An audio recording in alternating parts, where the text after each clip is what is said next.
Daniel Goleman, Emotional Intelligence. But before that, who is Daniel Goleman? Daniel Goleman received his PhD from Harvard University and reported on the brain and behavioral sciences for 12 years for the New York Times, where he was twice nominated for the Pulitzer Prize.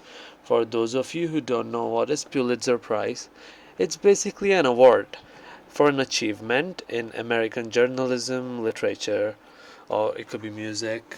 Yeah, so which is actually there are 13 awards in a year. That is Pulitzer Prize.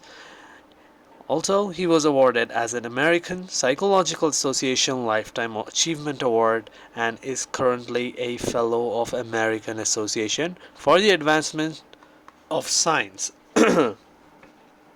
So guys, if you want to know more about Daniel Goleman, just Google search. That's the better option. Yeah, so this is basically the first page of emotional intelligence. But before getting into the video, I wanted you to know that, guys, just lay down back, put the headset on, and listen to the audio. And there, I'll just go through this reading. Just listen this carefully. Enjoy. Have fun. Also, maybe I could mispronounce some words very bad, just excuse me for that thing. Also, there will be pages on the screen where I mispronounced few words. You can just go and check after later, whenever you want. Also, if you are new on the channel, please drop a like and follow for more. Okay. Optimism, the great motivator. Americans who follow swimming had high hopes for Matt Biondi, a member of the U.S. Olympic team, in 1988.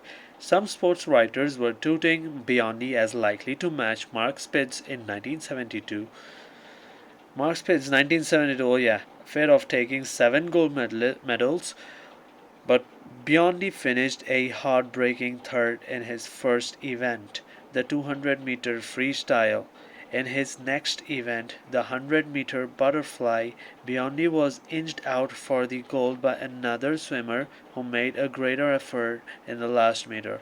Sportscasters speculated that the defeats would despirit Biondi in his But Biondi rebounded from defeat and took a gold medal in his next 5 events. One viewer who was not surprised by Biondi's comeback was Martin Seligman, a psychologist at the University of Pennsylvania who had tested Biondi for optimism earlier that year. In an experiment done with Seligman, the swimming coach told Biondi during a special event meant to showcase Biondi's best performance that he had a worse time than was actually the case. Despite the downbeat feedback when Biondi was asked to rest and try again, his performance, actually already very good, was even better. But when other team members who were given a false bad time and whose test scores showed they were pessimistic tried again and did even worse the second time. Optimism, like hope, means having a strong expectation that in general things will out all right in life despite setbacks and frustrations. From the standpoint of emotional intelligence, optimism is an attitude that buffers people against falling into apathy, hopelessness, or depression in the face of tough going. And as with hope, its near cousin optimism pays dividends in life, providing, of course, it is a realistic optimism. A too naive optimism can be disastrous. One of the most telling demonstrations of the power of optimism to motivate people is a study Seligman did of insurance salesmen with the MetLife company. Being able to take a rejection with grace is essential in sales of all kinds, especially with a product like insurance where the ratio of no's to yeses can be so discouragingly high. For this reason, about 3/4 of insurance salesmen quit in their first 3 years. Seligman found that new salesmen who were by nature optimists sold 37% more insurance in their first 2 years on the job than did pessimists. And during the first year, the pessimists quit at twice the rate of the optimists. What's more, Seligman persuaded MetLife to hire a special group of applicants who scored high on a test for optimism but failed the normal screening test. This special group outsold the pessimists by 21% in their first year and 57% in the second. Just why optimism makes such a difference in sales success speaks to the sense in which it is an emotionally intelligent attitude. Each know a salesperson gets a small defeat. The emotional reaction to that defeat is crucial to the ability to marshal enough motivation to continue. As the no's mount up, morale can deteriorate, making it harder and harder to pick up the phone for the next call. Such rejection is especially hard to take for a pessimist who interprets it as meaning I'm a failure at this. I'll never make a sale.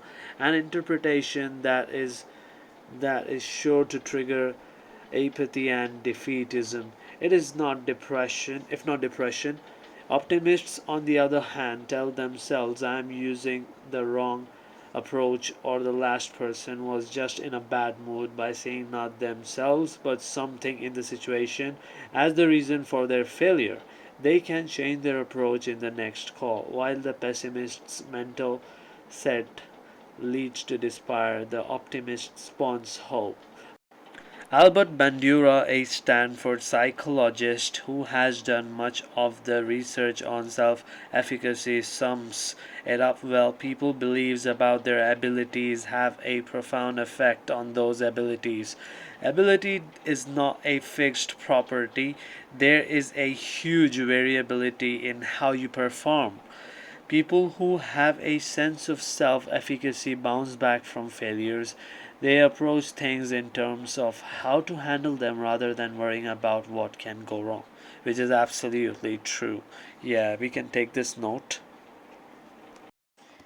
Yeah, this was the topic for today, optimism, the great motivator, in Daniel Goleman's book Emotional Intelligence, which we have just read few words from this book. And yeah, just guys, share me your thoughts and we'll just exchange our ideas on this. I'll go through your comments and thoughts and I'll try to reply all of them. Yeah, thanks for watching it and do drop a like, guys.